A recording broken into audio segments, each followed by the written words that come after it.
నమస్కారం ఘంటారావానికి స్వాగతం. ముందుగా ప్రధానాంశాలు. సర్పంచ్ వార్డు సభ్యుల రిజర్వేషన్ల విధి విధానాలు ఖరారు.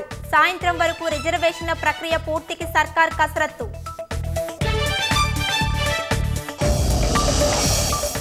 డీజీపీ ఎదుట లొంగిపోనున్న 37 మంది మావోయిస్టులు. మరి కాసేపట్లో వివరాలు వెల్లడించనున్న పోలీసులు.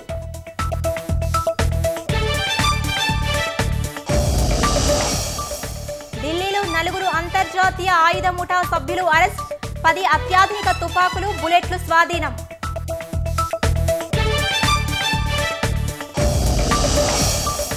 ఢిల్లీ పేలుడు ఘటనలో వెలుగులోకి మరో కీలక విషయం. దేశవ్యాప్తంగా దాడులకు వైట్ కాలర్ టెర్రర్ మాడ్యూల్ కుట్ర.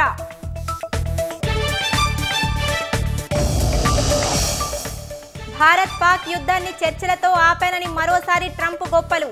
మరో 7 యుద్ధాలు జరగకుండా శాంతి ఒప్పందాలు చేశానని వ్యాఖ్య.